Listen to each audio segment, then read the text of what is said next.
Bienvenidos a Código Abierto, el podcast oficial de Digitec, donde la tecnología se encuentra con el futuro profesional.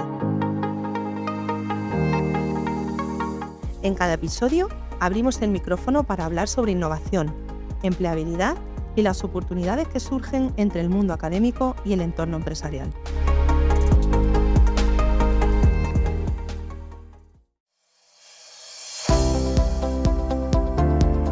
Según varios informes sobre tendencias laborales, los perfiles tecnológicos son y seguirán siendo los más buscados por las empresas. En este episodio hablaremos de qué tipo de profesionales están marcando la pauta, cuáles son sus habilidades clave y cómo prepararte para lo que viene. Hoy nos acompañan dos invitados muy especiales que conocen de cerca el mundo tecnológico y el talento que las empresas están buscando. Primero tenemos a Anabel Gullón, Talent Development en Kenos Technology, experta en conectar perfiles tecnológicos con oportunidades reales. Y también nos acompaña Jorge Raenz, CEO y fundador de Click Defense y Hackability, dos empresas líderes en ciberseguridad e innovación tecnológica. Bienvenidos Anabel y Jorge, es un placer teneros aquí. Muchas gracias, encantados de Muchas gracias, igualmente. Así que tenemos una conversación muy completa por delante, con dos voces que conocen el mundo tecnológico desde dentro, la gestión del talento y la creación de soluciones innovadoras. Jorge, Anabel, ¿cuáles son las profesiones tecnológicas que más están demandando? A ver, por nuestra parte, por ejemplo, tenemos, digamos, lo que era más tradicional o que llevamos más tiempo teniendo, que son developers en .NET y Java, que continúan demandándose. Hay un repunte en temas de DevOps y sobre todo estamos en Data Analyst, Data Engineer, toda la parte de data ha irrumpido en el mercado y estamos teniendo también pues bastantes peticiones en este sentido. Por nuestro lado, nosotros somos una empresa de ciberseguridad, por lo que los expertos en ciberseguridad pues es lo que más ahora mismo estamos demandando. Luego, al final, hoy en día los datos mandan, entonces ingenieros de datos o científicos de datos, pues súper interesante también. Y luego, bueno, pues aunque son un poco unicornios, pero desarrolladores full stack, al final pues son un poco los rockstars del sector, ¿no? Porque son la gente que es capaz de adoptar diferentes roles y se mueve, bueno, pues no están tan enfocados en un perfil específico, sino que son capaces de poder pivotar de uno a otro y aportar mucho valor en este sentido. Y luego, pues, ¿cuáles tendrán proyección? Pues es una buena pregunta, porque de cara al futuro, pues, bueno, probablemente necesitaremos traductores, pero no de idiomas, sino de humanos a máquinas. Se van a crear nuevas profesiones que ya veremos a ver, pero parece que el futuro va a ser muy emocionante. ¿Qué tecnologías emergentes tipo IA, blockchain, creéis que cambiarán el panorama laboral a corto plazo? Pues yo creo que ya lo están cambiando, ¿no? La IA, por ejemplo, ha cambiado radicalmente, creo, que la labor de los desarrolladores. Es difícil entrar ahora mismo en un despacho donde se está programando y que no se esté utilizando de una manera habitual, ¿no? Entonces, realmente, pues, esta irrupción va a afectar a todas las profesiones que vamos a tener en un futuro, pero bien, no estamos hablando de futuro, estamos hablando ya de presente, de que los cambios que se producían en años ahora mismo se están produciendo en meses. Y bien, tampoco sabemos mucho, porque creo que las profesiones de futuro todavía no las hemos ni imaginado, ¿no? Están ahí, pero pasan, como dice Jorge, por la IA, inevitablemente, por temas de computación cuántica, todas estas cosas que están irrumpiendo, y pasan también por equipos que creo que van a acabar siendo mixtos, ¿no? Entre máquinas y trabajadores, y que, como bien dice, pues vamos a tener que aprender a trabajar entre ellos y profesiones que hagan de enlace en este sentido. Sí, yo coincido plenamente en lo que ha dicho Anabel. El tema de la IA, bueno, pues es indiscutible, ya está en todas partes. No hace más que oírse en congresos, todo el mundo está averiguando cómo le puede sacar el máximo partido. La gente quiere correr y multiplicar su productividad, muchas veces sin pararse a pensar en los riesgos que puede correr o la privacidad y la información que están compartiendo. Pero bueno, al final es una marea que ha venido y pues, esta ola nos ha arrollado a todos y bueno, estamos a ver cómo la podemos surfear, ¿no? Luego la parte de blockchain, me parece un tema interesante. Creo que vamos a ver aplicaciones de blockchain ya más maduras. Blockchain ha sido también una disrupción, pero que para encontrar un caso de uso en el que aportase valor y fuese útil, pues bueno, tenía que involucrar a demasiados sistemas o estamentos y hasta ahora la realidad es que tampoco la hemos experimentado lejos de lo que serían las propias criptomonedas que ya de por sí, bueno, pues han cambiado un poco el paradigma, ¿no? Pero dentro del mundo empresarial, pues estoy seguro que también vamos a ver aplicaciones maduras de blockchain que van a cambiar cosas. Y desde luego la computación cuántica, pues suena como una banda tecno del 2050, pero esto está ya en marcha. O sea, estoy seguro que dentro de menos de 10 años, pues tendremos algo a la vista, ¿no? Y a ver si aprendemos algo de la IA y podemos empezar a hablar de ello y a prepararnos porque inevitablemente va a venir, va a llegar y va a estar ahí. De hecho, se habla mucho de que la IA está generando un debate constante dentro del sector. La inteligencia artificial no ha llegado para quitarnos el teclado de las manos, ¿no? Sino para ofrecernos una nueva forma de crear, de pensar y de resolver problemas. ¿Cómo afecta esta automatización y la IA a los empleos tradicionales del sector tecnológico? ¿Vosotros creéis que destruye o transforma? Desde mi punto de vista, está transformando. No creo, o esto era un poco el miedo que inicialmente, ¿no? Va a programar por nosotros. No es así. Está dando la oportunidad de trabajos que son más monótonos, que no aportan, poder hacerlos de esa manera, poder tener una manera de hacer correcciones. Y en cualquier trabajo estamos hablando perfiles tecnológicos, pero alrededor de los perfiles tecnológicos hay muchos otros perfiles, ¿no? que colaboran en desarrollo del talento, Scrum Masters, POs que están utilizando la IA para fines formativos, para muchísimos fines.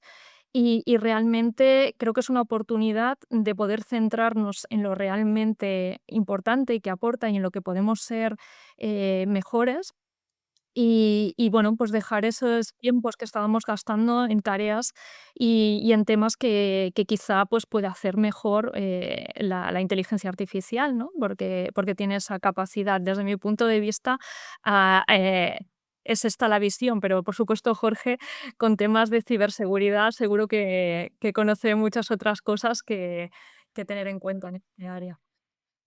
Yo creo que la IA no viene a quitarnos el teclado, sino que viene a decirnos: "Oye, tranquilo, yo hago las tareas repetitivas por ti y tú enfócate en lo creativo", ¿no? Pienso que transforma más que destruye, aunque inevitablemente va a destruir. Pero el que sepa cómo colaborar con ella va a ser el nuevo líder del cambio, eso está claro. Entonces, hay que abrazarla y hay que experimentar con ella y hay que usarla. Pero bueno, yo no creo en ese sentimiento de que se lo va a llevar todo por delante, ¿no? Yo pienso que es como pasar de tener un martillo a tener una impresora 3D, ¿no? Es decir, cambia cómo construyes, pero tú sigues construyendo, o sea, Totalmente. Anabel, ¿qué habilidades blandas o soft skills están empezando a ser igual de importantes que las habilidades técnicas en los perfiles tecnológicos? ¿Por qué son tan necesarias estas soft skills? Pues me encanta esta pregunta porque creo que es el centro absolutamente. Nos focalizamos muchas veces en la parte técnica, que obviamente es súper importante, pero en un mundo en el que está evolucionando tan rápido, hay una serie de habilidades que aseguran que vas a poder evolucionar y el desarrollo de talento va a tener un buen camino, ¿no? Entonces, sobre todo la capacidad de aprendizaje, de adquirir nuevos conocimientos, de ser proactivo a la hora de adquirir nuevos conocimientos. Quizá el lenguaje que aprendiste cuando estabas estudiando se quedó 3 años atrás ya y necesitas cambiar o te ponen en un proyecto en el que no conocías nada, pero con la colaboración de los compañeros, con la IA, con el aprendizaje de la empresa y con el aprendizaje que puedas hacer tú de manera autónoma y esas ganas de aprender, puedes evolucionar. Luego está el trabajo en equipo. No olvidemos que estamos empezando a crear equipos que no siempre están juntos físicamente, pero que tenemos que seguir manteniendo el trabajo de equipo como algo puntero, ¿no? En el área tecnológica siempre tienes que estar colaborando y la forma en que divides las tareas, la forma en que organizas todos esos perfiles de Scrum, PO que coordinan el equipo, todo esto es súper importante tener esas habilidades de equipo. Luego la autodisciplina. Mucha gente trabaja en híbrido, nos olvidamos ya de aquello de tienes que estar unas horas sentado, trabajamos por objetivos, trabajamos para llegar a un objetivo común y por tanto esa autodisciplina, esa distribución, ese conocimiento de uno mismo, ¿no? Y la capacidad de tener en cuenta que hay que llegar a un objetivo y ayudar al resto también súper importante. Y la adaptabilidad, el estar abierto al cambio, el saber que las cosas evolucionan y escuchar mucho a la gente que tienes alrededor, porque equivocarse es la mejor manera de aprender y escuchar al resto es la mejor manera de adoptar nuevas habilidades que quizá te puedan ayudar a desarrollarte. Entonces, creo que estas son unas de las habilidades más importantes que conllevan también, por supuesto, la comunicación, ¿no? Que lo engloba todo y que Claro. una buena comunicación es lo que ayuda a que las personas se desarrollen de la mejor manera. Y al hilo Interesante lo que sí, perdón. te iba a preguntar ahora, Jorge, precisamente a ti, al hilo de esto que nos comenta Anabel, ¿consideras que los ciclos de FP están bien alineados con las demandas reales que tiene el mercado tecnológico? Eh, bueno, cada vez más. Pienso que estamos avanzando en el buen camino. Eh, la FP en realidad, bueno, pues ya no es el plan B, ¿no? Como era inicialmente, y eso está abriendo muchas puertas. Y bueno, sí que es cierto que al final el proceso académico para poder aprobar los contenidos, pues es el que es, y el mundo va a la velocidad que va, y bueno, pues que, es difícil que la tortuga pille al galgo, ¿no? Pero entonces, bueno, al final tenemos que ser conscientes, tenemos que tratar de adaptarnos y tenemos que tratar también de afinar, ¿no? Yo pienso que estas iniciativas son importantes porque al final la FP tiene que tener más contacto directo con empresas, desarrollar más proyectos reales desde el inicio, tener una mayor agilidad en la actualización de contenidos que comentábamos antes. Y bueno, pues al final el sector se mueve muy rápido y el temario pues tiene que moverse también a su ritmo o al menos intentarlo, ¿no? Tiene que ser como una actualización de software, pero en educación. Entonces, ¿mejoraría solo esa parte o alguna mejora más que quieras comentarnos al respecto de, de estas formaciones profesionales? Bueno, o sea, ahora también entra el nuevo plan, ¿no? De la FP con las nuevas prácticas, la formación dual. Sí me parece muy interesante que también me estaba mencionando Anabel el tema de los POs y el Scrum Master, que al final es una dinámica de trabajo. Entonces, considero que también se puede hacer en FP. De hecho, sé que un profesor que ha sido nominado a los mejores profesores de la FP de España, pues él viene de empresa y ha seguido la filosofía de Scrum con sus alumnos. Están trabajando en base a sprints, y esto al final facilita muchísimo bueno, pues la mentalidad que mencionaba Anabel de trabajar en un objetivo común, de no tener que estar atado a un horario o una silla, sino de poder colaborar, de entender un poco más o sea, la colaboración entre personas sin necesidad de estar constantemente en contacto con ellas, la autonomía, y bueno, pienso que son actitudes muy positivas de cara a tenerlo dentro de las empresas después, ¿no? Yo por poner el broche a lo que decía Anabel, que para mí lo ha explicado perfecto, la actitud. O sea, la actitud es lo más importante. O sea, es la habilidad más transversal que hay y al final, bueno, pues hoy en día ya no necesitas el conocimiento técnico específico. Es útil, por supuesto, pero las habilidades específicas cada vez están como más, bueno, están perdiendo terreno por las más generales que mencionaba también Anabel, porque antes tenías que saber de la información para poder buscarla, encontrarla y utilizarla, ¿no? Hoy en día ya ni siquiera tienes que buscarla, ya te la dan. Entonces, ahora una buena actitud, preguntándole a una inteligencia artificial, pues casi puedes saber hacer cualquier cosa, ¿no? Bueno, hacerla, luego ya lo de saber hacer, será otro tema, pero Yo creo que es mi palabra favorita, y la que más pronuncio a lo largo de todo el año. El tema de la actitud considero que es, primordial, porque, puedes tener un perfil técnico muy bueno, que si te falla la actitud, yo creo que te falla absolutamente todo. En este sentido, eh, ¿qué perfiles tecnológicos está costando más encontrar actualmente?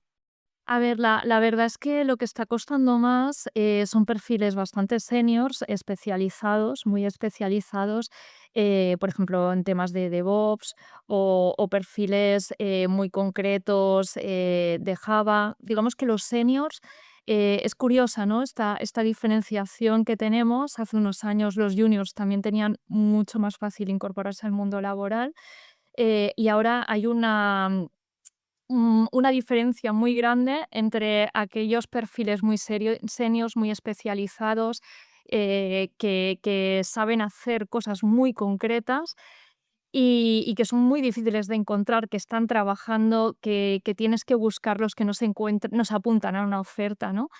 Y los juniors que realmente, pues somos conscientes que es difícil dar ese primer paso, ¿no? Entonces, no te concretaría mucho porque hay diferentes opciones y además Jorge, pues bueno, si viene de la parte de ciberseguridad, conocerá otros perfiles, pero creo que coincidimos un poco, en ese punto, ¿no? A partir de los 5, 6, 7 años, empezamos a tener problemas, a encontrar ese talento senior. sí, total. Y yo, fíjate, no mencionaría perfiles, sino los que combinan el saber técnico con la visión estratégica. Para mí es lo más difícil de encontrar, ¿no? Gente que no solo sepa eh, programar o hacer lo que le digan que le haga, que haga, ¿no? Sino que entiendan el para qué y sean capaces de, bueno, pues de gestionar esa estrategia, de llevar adelante proyectos, de mantener la responsabilidad de que las cosas salgan y de preocuparse un poco más de lo que sería el, bueno, pues los intereses de la propia empresa, ¿no? Involucrarse un poco más. Una vez más, actitud. Totalmente, si es que al final todo termina en actitud. ¿Qué peso creéis, que tiene la formación académica y la experiencia práctica a la hora de preparar a un profesional? Es decir, ¿se valora más la formación o la experiencia práctica? Yo creo que las 2 partes tienen importancia, ¿no? No podemos decir, porque una buena base técnica, es muy importante y, sobre todo, hoy en día una buena base, que permita que esa persona luego pueda adquirir diferentes conocimientos, ¿no? Lo que hablábamos antes. Y yo creo que esto es esencial, es súper importante que adquieran la lógica, que adquieran la forma de organizarse, de adquirir nuevo conocimiento por su cuenta. Pero luego está la parte práctica. Yo creo que cuando hablamos de práctica nos referimos a las prácticas en empresa. Y esto es lo que me encuentro muchas veces en las entrevistas, ¿no? Que una persona muy junior te dice: No, es que práctica no tengo, solo he terminado ahora", ¿no? Práctica tienes, seguro que tienes tu portfolio con un montón de cosas que has hecho, y si no lo has hecho, sí que has hecho las prácticas, tienes intereses, a lo mejor tienes hobbies, has encontrado, pues, situaciones que dices: "Yo podría encontrar una situación para este problema que he detectado, para esta cosa que a lo mejor no está relacionada, ¿no? No hace mucho hablaba en una entrevista con una persona que tenía una discapacidad auditiva y había utilizado ese conocimiento y esas necesidades que tenían para crear una aplicación, ¿no? Y no tenía prácticas, pero había creado esa aplicación y la aportaba, ¿no? Entonces, eso también es práctica. Es verdad que a lo mejor todavía una empresa no te ha dado la oportunidad de incorporarte, pero sí puedes aportar práctica a las empresas para decirle, tengo la capacidad, puedo hacerlo y además tengo muchos intereses y capacidad resolutiva para encontrar soluciones y a problemas del día a día bueno, pues al final la labor también de una persona técnica también es trabajar a nivel social, ¿no? Al final los técnicos lo que se hace es facilitar las cosas. Son o somos facilitadores, ¿no? Yo creo que lo ideal es el combo, claro, esto está claro, tener las 2 cosas. Pero luego, la formación sin práctica, pues es teoría, ¿no? Y la práctica sin una base de conocimiento, pues es pura improvisación. Entonces, eso es como, ¿qué prefieres quién prefieres que te haga un huevo frito? ¿Alguien que se ha leído cómo se hace o alguien que haya hecho 2 o 3 ya, ¿no? La experiencia creo que prima, por encima de los conocimientos, pero hay que tener los 2. Anabel, ¿qué tan importantes son las certificaciones técnicas como por ejemplo Cisco, AWS, Microsoft en los procesos de selección? A ver, las certificaciones están muy bien porque al final la información que le dan a la persona que está haciendo la entrevista es que esa persona ha demostrado que tiene esos conocimientos, ¿no? Al final en una entrevista tú haces preguntas eh, para detectar si esa persona pues tiene esos conocimientos y los ha aplicado. Entonces, bueno, esto te da digamos, la seguridad de que los conocimientos los tiene. Sin embargo, sigue teniendo que demostrar que esos conocimientos que ha certificado, ¿no? Que ha demostrado, los puede aplicar a la realidad, ¿no? Tener los conocimientos sin luego ser capaz de aplicarlos en situaciones reales, pues no serían un punto a favor, ¿no? Entonces, por un lado está muy bien porque llama la atención, demuestra que tienes esos conocimientos, pero a la hora de prepararte la entrevista tienes que focalizarte en que esos conocimientos que has adquirido los has puesto en práctica, ya sea por experiencia profesional o como decíamos, pues has hecho algún proyecto, algún trabajo, proyectos colaborativos. Ahora se hacen muchísimos trabajos colaborativos entre diferentes compañeros en los que has puesto en práctica eso, en perfiles junior, me refiero sobre todo, y luego pues si es un perfil senior que obviamente lo haya puesto en práctica en su día a día en el trabajo. Muy bien, y Jorge, una pregunta. ¿Qué tecnologías o lenguajes de programación son imprescindibles hoy para entrar en una empresa tecnológica? Bueno, aquí por lo que he escuchado antes creo que vamos a discernir un poco porque depende del tipo de empresa. Siento que la empresa grande sí que está, de cierto modo, voy a decir, anclada a tecnologías que llevan mucho tiempo funcionando y que al final son muy robustas y por eso se siguen usando. Y sin duda alguna hay demanda de estas tecnologías. Pero a la vez, las empresas así más pequeñitas pues están, bueno, pues innovando un poco y adaptándose un poco a la corriente de nuevos lenguajes. Pero bueno, así por destacar, pues al final, yo creo que JavaScript, perdón, sigue siendo pues el pan de que cada día. Python es el idioma de los datos y de la inteligencia artificial. Bueno, pues SQL, pues no creo que muera nunca. Y donde sí que veo un énfasis muy interesante es el Git para poder colaborar, pero sobre todo Docker. Ahora, para poder desplegar cosas muy rápido, creo que el paradigma está cambiando a parte más de contenedores y esto ahorra muchísimo tiempo y creo que, bueno, pues es interesante esto como base y luego al final, pues oye, hay frameworks, por ejemplo, de JavaScript, pues no sé, React o Node, que, que también está súper interesante y para poder triunfar hoy en el sector, pues seguro que serán muy útiles. Tomamos nota de todo, ¿eh? Ahora quería plantearos una cuestión, porque muchas veces cuando se presenta la opción de hacer unas prácticas en remoto, el alumno como que se extraña, ¿no? Incluso piensa que no son viables esa modalidad, ¿no? ¿Creéis que se puede hacer unas prácticas de calidad en remoto? Pues fíjate, yo, si me permites, Anabel, Sí. Yo fíjate que te digo que probablemente tengan más calidad en remoto que en presencial, fíjate lo que te voy a decir. Mucha controversia, entonces me viene muy bien saber vuestros puntos de vista, porque es algo que sucede con mucha asiduidad, ¿no? Entonces, Jorge, cuéntame.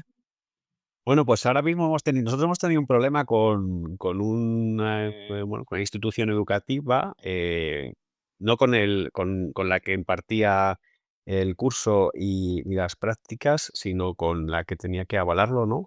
Eh, a nivel de administración, que no permitía, hacerlo en remoto y bueno, pues le hemos intentado explicar cuál es nuestro ecosistema, la facilidad que tenemos de estar colaborando y viendo la pantalla de la otra persona desde en remoto, los canales interactivos de ayuda y constante, colaboración y comunicación que tenemos, y no nos ha entrado en la cabeza. Yo, siento que al final es más efectiva para todos porque, tú estás tranquilamente en silencio en tu casa, concentrado, y cuando tienes alguna duda o te pasa algo, pues, rápidamente acudes y es como si si giraras la cabeza y le preguntaras a la otra persona, ¿no? Pero eliminas un poco toda esa parte bueno, pues de poder concentrarte y enfocarte en algo y creo que es mucho más, productivo, aunque habrá opiniones seguro para todos los gustos. Claro, yo creo que tenemos la percepción de que unas prácticas presenciales,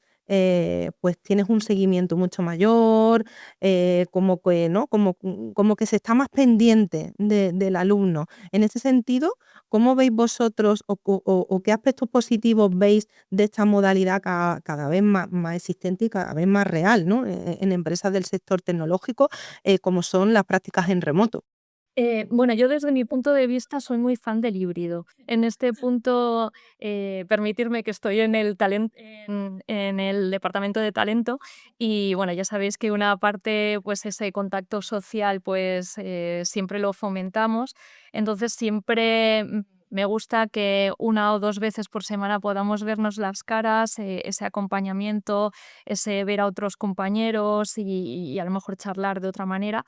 Pero bueno, obviamente, como decíamos, a nivel, remoto se puede sustituir, se pueden generar dinámicas que también puedan generar esto. No es insustituible. Al final es más la función de la empresa que tenga ahí, bien gestionadas las prácticas, que se trabaje el tema de la mentorización, que se haga un seguimiento, que genere un espacio seguro para que esa persona pueda preguntar todas las veces que necesita, para que sepa que se admite el error, que se tiene que equivocar, pero no él, absolutamente todos, ¿no?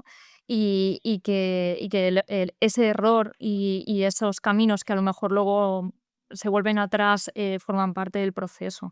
Entonces, ya te digo que yo soy partidaria del híbrido, bueno, por esa gestión más social, pero creo que es más, una vez más, la actitud, pero esta vez no solo de la persona, sino también de la empresa respecto a las prácticas, la que genera pues estas dinámicas.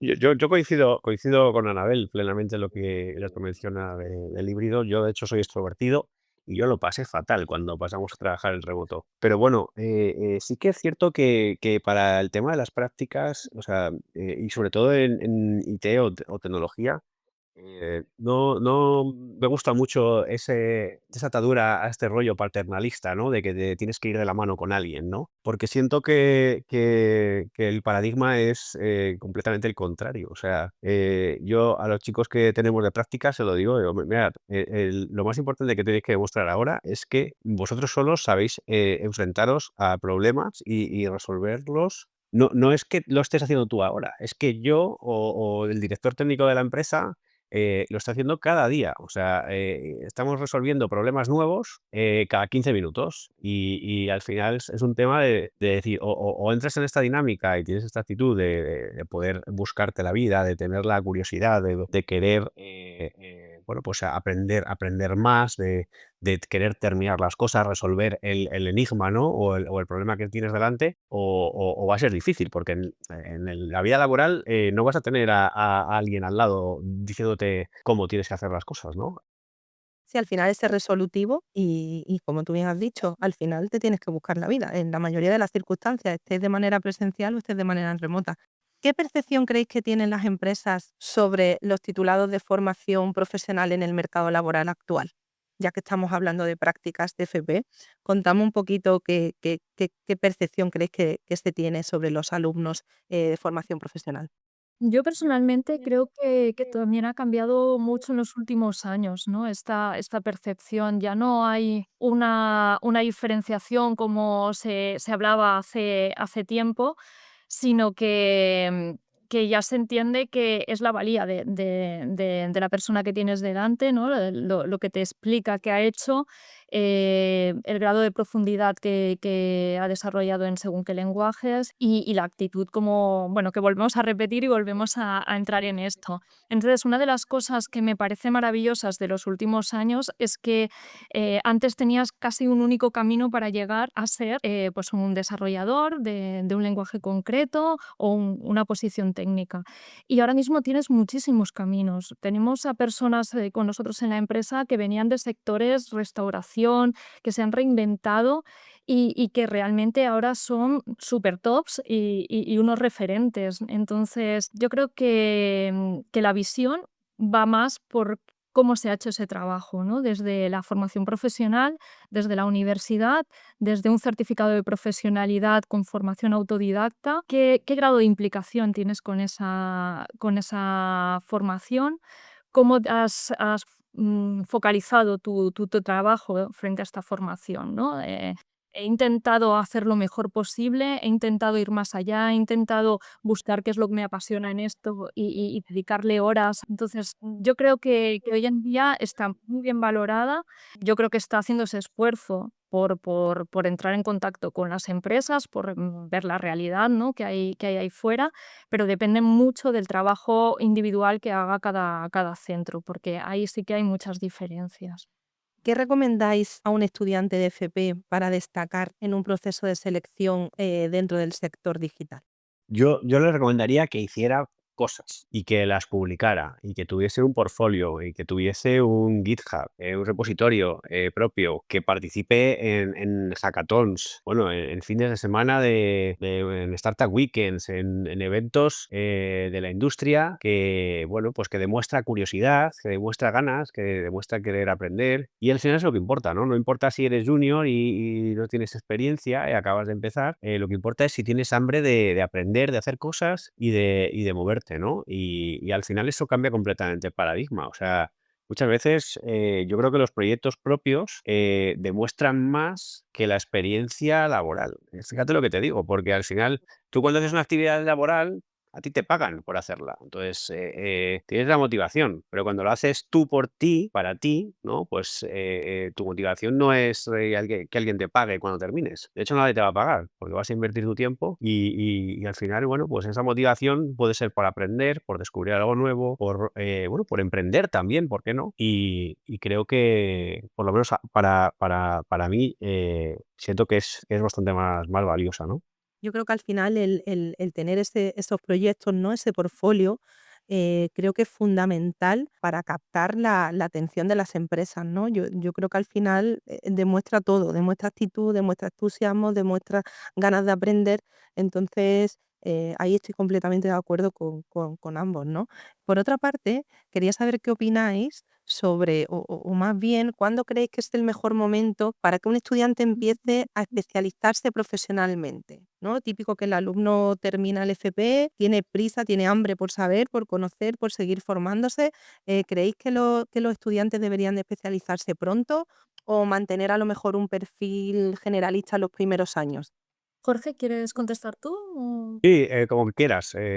Quizá tú tienes más el perfil para poder orientar a esto. Bueno, a ver, aquí es verdad que pueden haber diversidad de opiniones, ¿no? Pero sí que es cierto que las ofertas laborales, si nos centramos en la empleabilidad, normalmente son ofertas que ya están especializadas de alguna manera, ¿no? Entonces, durante la formación yo les aconsejaría que vean lo máximo posible, incluso cosas que les llamen la atención y que a lo mejor no se hayan hecho a nivel oficial eh, dentro del curso, pero sí que es verdad que tienen que ir viendo hacia dónde y comenzar a especializarse, porque Al final es verdad que pueden haber algunas ofertas que sean más generalistas, pero en general ya se especializan, ya vas hacia un área. Y si no hay esa especialización, es difícil que tengas esa primera oportunidad. Esa es la experiencia que yo he tenido, ¿vale? En las ofertas que hemos tenido. Entonces yo aconsejaría eso, que durante la etapa formativa ampliaran lo máximo y luego intentaran especializarse. Lógicamente, esto no quiere decir que si te especializas en una cosa, luego no puedes cambiar el rumbo. Estoy hablando de compañeros que venían de sectores totalmente distintos Claro. y que tarde pues decidieron cambiar, ¿no? Y ahora pues son muy tops, o sea que siempre se está a tiempo. Pero sí que creo que puede ayudar a que sea más rápida la incorporación si se han especializado en algún lenguaje concreto. ¿Y creéis que tiene valor real las prácticas de empresa en FP o las veis solo como una etapa formativa obligatoria? Yo creo que tiene mucho valor. Yo me atrevería a decir que es lo que más valor tiene, sin denostar la parte formativa, porque creo que los profesores y en sí misma la FP estáis haciendo generalmente un buen trabajo, porque es mucho contenido para poco tiempo y alcanzar la base es lo más importante también para luego poder ser útil, ¿no? Y poder aportar valor a la empresa. Me imagino que habrá todo tipo de prácticas, ¿no? Pero yo de lo que conozco y en nuestro caso, pues, bueno, pues mira, recientemente hemos tenido un alumno de prácticas con nosotros que ha ganado el campeonato de skills de Castilla y León, de administración de redes, ¿no? Y hablando con el profesor, pues yo le daba la enhorabuena y digo, oye, enhorabuena porque creo que habéis hecho un buen trabajo y tal. Y él me la devolvió y me dijo, no, no, enhorabuena a vosotros. Dice, porque todo esto que he aprendido trabajando con vosotros le ha permitido ser ágil y le ha permitido pues correr y ser rápido para poder ganar el campeonato, ¿no? Entonces, pues es un trabajo en equipo, pero bueno, creo que al final es importante lo que vas a desarrollar y lo que vas a hacer en el futuro, ¿no? La parte de la teoría es fundamental. Muy similar a la pregunta de la experiencia. Yo me quedo con la experiencia. Para cerrar esta conversación tengo dos preguntas finales que creo que pueden aportar además un cierre a todo lo que hemos hablado anteriormente. ¿Qué puesto tecnológico crees que aún no existe, pero que será clave en 10 años? Bueno, pues aquí un poco con lo que hemos comenzado, ¿no? Creo que vamos a vivir equipos mixtos en los cuales vamos a tener la IA como compañero. Así que creo que trabajos que ayuden en la comunicación entre estos dos mundos, llamémosle así, serán trabajos que empezarán a surgir. Nos encontraremos que cualquier trabajo, medicina, química, cualquiera, tendrá que tener su parte de inteligencia artificial y creo que habrá personas que se dedicarán a relacionar estas dos áreas y ayudar a sacar el mayor provecho de esta colaboración de equipos mixtos. Pero como decía, seguro que hay posiciones que no nos imaginamos siquiera. O sea, nos enfrentamos a un mundo súper ilusionante porque todo está abierto ahora mismo. Y Anabel, ¿qué consejo le darías a tu yo de 17 años si estuvieras empezando ahora en este sector? Pues sobre todo que le ponga muchas ganas, que no importa equivocarse, eso me encantaría que me lo hubieran dicho con 17 años, que no importa coger un camino y luego cambiarlo. Lo que tienes que tener claro es qué es lo que te gusta, qué es lo que te hace sentir bien, qué es lo que tú tienes para aportar. Y qué es lo que esperas, ¿no? Porque al final esto es un win to win. Cuando estás en una empresa tienes que sentir que está equilibrado, que estás aportando y te está aportando por igual. Obviamente habrá situaciones y momentos, pero a nivel de cómputo general tiene que ser así. Entonces le diría eso, aprende qué es lo que quieres para ti, qué es lo que crees que puedes dar y adelante. Jorge, ¿qué puesto tecnológico crees que aún no existe, pero que dentro de 10 años va a ser fundamental? Pues buena pregunta. Yo siento que va a estar relacionado con la seguridad de las máquinas o de los automatismos, ¿no? O de los bots, entendiendo como bot un programa automatizado que ejecuta tareas, ¿no? Creo que la IA va a transgredir todo en cuanto pase al mundo físico. Estoy viendo gente que está grabando su día a día para luego poder subirlo a la IA y que le haga un resumen. Estoy viendo gente que está también, bueno, pues grabando en vídeo, en audio. Y siento que en un momento dado va a haber que poner pie en pared a esto, ¿no? Porque al final, leía hace poco un artículo que la gente le está preguntando ya a ChatGPT qué es lo que hace en su día a día cuando tiene un problema y tal. Y esto, pues al final hace que la IA pueda decirle a la gente qué es lo que tiene que hacer. Y si es neutral, pues a lo mejor va todo bien, ¿no? Porque te da consejos y cosas a los que tú mismo no puedes llegar. Pero si no lo es, que por la historia es bastante probable que no lo sea, pues entonces tendremos que tener a alguien que ponga pie en pared y que diga: "Oye, esto hasta aquí". Y ojalá que exista ese perfil y esa capacidad, ¿no? Seguro que sí. ¿Y qué consejos le darías a tu yo de 17 años si estuvieras empezando ahora mismo en el sector? Se me ponen un poco los pelos de punta al hablar conmigo con 17 años. Yo le diría: "Aprende a aprender". No te obsesiones con saberlo todo hoy, porque todo va a cambiar mañana. Sé curioso, pregunta sin miedo y rodéate de gente que sepa más que tú. Y bueno, por cierto, también, pues que no tengas miedo a equivocarte, porque a veces el error te lleva justo a donde tenías que estar. Bueno, hasta aquí llega el capítulo de hoy. Muchas gracias, Jorge, Anabel, por compartir vuestro tiempo y conocimiento con nosotros hoy. Ha sido un placer teneros en el programa. Y a quienes estáis al otro lado, gracias por sumaros a este primer episodio de Código Abierto, el podcast de Digitech FP, donde seguiremos explorando juntos la tecnología, la innovación y mucho más. Nos escuchamos muy pronto. No faltéis.